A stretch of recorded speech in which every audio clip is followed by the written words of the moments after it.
लाल गदर TV आज Singhu border पर किसान आंदोलन के बीच में है और देश के अलग अलग इलाकों से, खासकर पंजाब और हरियाणा से बुजुर्ग, नौजवान, महिलाएं, हर तबके के लोग जो हैं किसान आंदोलन के समर्थन में आए हुए हैं और लगभग सभी का किसानी के साथ बहुत गहरा संबंध है और सभी जो है आज इन कानूनों के विरोध में आए हुए हैं। तो हमारे बीच में पंजाब से आए हुए नौजवान हैं जो किसानी के साथ जुड़े हुए हैं और पंजाब के नौजवानों का इस आंदोलन के साथ जुड़ाव और किसानी के साथ जुड़ाव के बारे में हमारे साथ बात करेंगे। तो सबसे पहले आप अपना परिचय दीजिए। मेरा नाम गगनदीप है जी, मैं संगरूर से हूँ, जिला संगरूर से। आप पेशे के लिए क्या काम करते हैं? हम फार्मर ही हैं जी, फार्मिंग का ही काम करते हैं। तो आप इस समय क्या क्या समस्याएं महसूस करते हैं और आप फार्मिंग ही करते रहना चाहेंगे या कोई और जॉब की तलाश करेंगे? नहीं, जॉब तो मिलती नहीं है जी आजकल। हमारा तो जो धंधा है, जो हमारा काम है, फार्मिंग ही है। और जो ये कानून पास हुए हैं तो फार्मिंग भी हमारी, इसमें भी कोई फ़ायदा नहीं होगा। अगर ये कानून पास तो कर दिए हैं, ये रद्द ना किए तो हमको कोई फ़ायदा नहीं होगा। और जो बात है नौकरी की, नौकरी तो पंजाब में बहुत कम है क्योंकि हमारा जो नहीं है वहाँ पर कोई है नहीं। खेती पर ही है, हमारा जो घर परिवार है वो खेती पर ही निर्भर है। जितना भी है सब कुछ खेती पर ही निर्भर है जी। आप अपना परिचय देंगे? दलवीर सिंह जी, संगरूर डिस्ट्रिक्ट। आप हमें बताएं कि नौजवान बतौर आप जो खेती में लगे हुए हैं, आप किस प्रकार के काम करते हैं? मतलब क्या आपको बहुत फिज़िकल लेबर करनी पड़ती है और आपने कहाँ तक पढ़ाई की है ये भी हमें बताइए और किस प्रकार से जो है आप काम करते हैं खेती में? मैम, हमने ग्रेजुएशन की हुई है। पंजाब में कोई इंडस्ट्री नहीं है, जॉब नहीं है, इसलिए पहले मैंने दिल्ली जॉब करता था। जहाँ से जॉब लॉकडाउन की वजह से जॉब चली गई, फिर घर पे ही अभी खेती बाड़ी का करेंगे थोड़ा बहुत काम। अगर ऐसे ये बिल पास हो गए तो खेती बाड़ी भी पे डिपेंड नहीं होंगे और कुछ करना पड़ेगा, इसलिए बाहर देश छोड़ के जाना पड़ेगा हमें। यही मुसीबतें आ रही हैं, इसलिए हमारे और बहन भाई सब देश छोड़ के जा रहे हैं।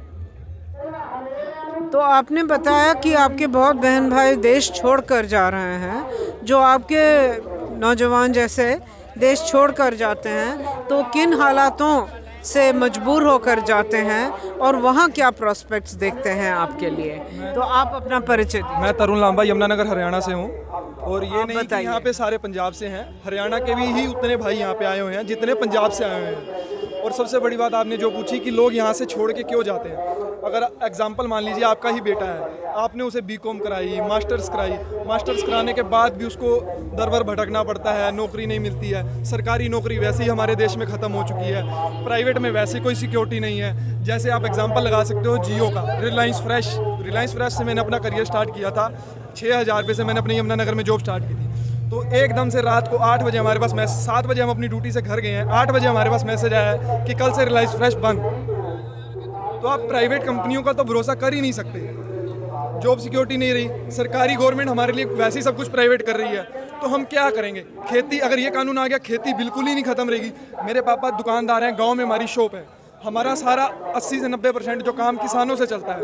किसान जो होता है 6 महीने सामान लेता है, उसके बाद फसल कटने पे हमारा पैसा देके जाता है। जब किसान ही नहीं होगा तो हमारी दुकान भी खत्म हो जाएगी। नौकरी वैसे नहीं हमें सरकार देती, तो फिर हम कहाँ जाएंगे? तो हमारे पास एक यही होता है कि घर गिरवी रख के वहाँ जाएंगे, वहाँ जाके एटलीस्ट चाहे हम 10 घंटे काम करें, 10.25 घंटे काम करें, 12 घंटे काम करें, हमें उसके अकॉर्डिंग उतना पैसा पूरा मिलता है। यहाँ आप 12 घंटे, 14 घंटे, 16 घंटे प्राइवेट में गधा मजदूरी लगा लो, तनख्वाह आपको उतनी ही मिलनी है, 8-10 हज़ार रुपये। वहाँ जाके आपकी वैल्यू तो बनती है जो, और जॉब सिक्योरिटी सबसे अच्छी है वहाँ पे। इवन अब लॉकडाउन हुआ है, लॉकडाउन में भी आप देख लीजिए मोदी जी ने क्या किया। वहाँ पे लोगों के हर एक पर्सन को, जिन्होंने जो स्टूडेंट बेस भी गए हैं, उनको भी सरकार ने, किसी ने $500, $700 जो भी दिया।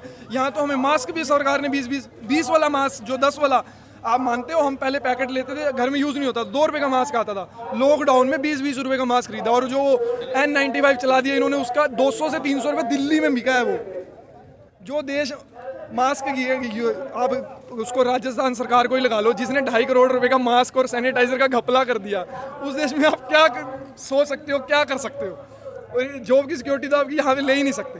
तो इसलिए जो हमारे भाई हैं, मेरा खुद भाई है वो ऑस्ट्रेलिया में है, इसी वजह से वो अपना कुरुक्षेत्र यूनिवर्सिटी में टॉपर रहा है, बीए करी उसमें टॉपर रहा है, एमबीए करी उसमें टॉपर रहा है, उसके बाद उसको कोई चारा नहीं मिला तो उसको जाना पड़ा वहाँ पे। अब वो वहाँ पे खुश है, संतुष्ट है। तो हम देख सकते हैं कि ये जो किसानी के खिलाफ जो 3 कानून पास किए गए हैं, इनका सिर्फ किसानों के साथ और खेतीबाड़ी के साथ ही नहीं, पूरे समाज के और आज की नौजवान पीढ़ी के ऊपर भी किस प्रकार से इसका असर है। आप अपना परिचय देंगे और इसके ऊपर कुछ बात रखें। हाँ जी, मेरा नाम हरिंदर सिंह है, मैं मोहाली से हूँ। मैं एक्चुअली इंजीनियर हूँ यहाँ पे गुड़गांव में, बट हाँ खेती बाड़ी फैमिली से बिलोंग करते हैं तो हमें पता है। और बात ये नहीं है कि किसान, ये इफ़ेक्ट जो पड़ेगा सिर्फ किसान पे पड़ेगा या उसकी फैमिली में पड़ेगा। अगर जैसे कोई भी है, कॉरपोरेट है या कोई भी है, अगर किसान खेती नहीं करेगा या मार्केट में वो गेहूँ या कुछ आएगा ही नहीं तो खाएगा क्या? पैसों को तो वो खा नहीं सकते ना। तो ये सारी चीज़ें, ये जो है एक जन आंदोलन है, ये अकेले किसानों का आंदोलन नहीं है। जो आम जनता है उनको भी यहाँ पे आके हमारा साथ देना चाहिए ताकि जो ये काले कानून आए हैं ये वापस हों। किसान एकता जिंदाबाद। किसान एकता जिंदाबाद। कॉर्पोरेट की बात लेते हो आप, जैसे जियो भी आया। मैंने टेलीकॉम सेक्टर में 3 साल काम किया है। तो उसमें क्या होता था पुराने टाइम में, अगर आपने कभी किसी टावर पे, किसी कंपनी ने टावर लगाना तो उसके लिए उसको क्या करना पड़ता था, उनको 20 से 25 हज़ार पे किसी के घर में या किसी की ज़मीन पे उसको टावर लगाना पड़ता था। बाकायदा उन्हें 100 गज की 150 गज की ज़मीन लेनी पड़ती थी, उसके लिए टेंडर निकलता, सब कुछ निकलता था। और जब से जियो आई है, उनको सड़क चल रही है, सड़क के किनारे में उनको टावर लग गया, जनरेटर खड़ा कर दिया सिर्फ जियो के लिए। जियो आई, टाटा ख़त्म। टाटा एक ऐसा ब्रांड है जो हमेशा देश के लिए करता है, ठीक है। और आप सड़क पे चलोगे, सड़क के किनारे में टावर लगा हुआ है, कहीं लगा हुआ है, और ऐसा क्या होगा, बस उसी के लिए टावर की फैसिलिटी है, दूसरी कंपनियां डुबोई जाओ।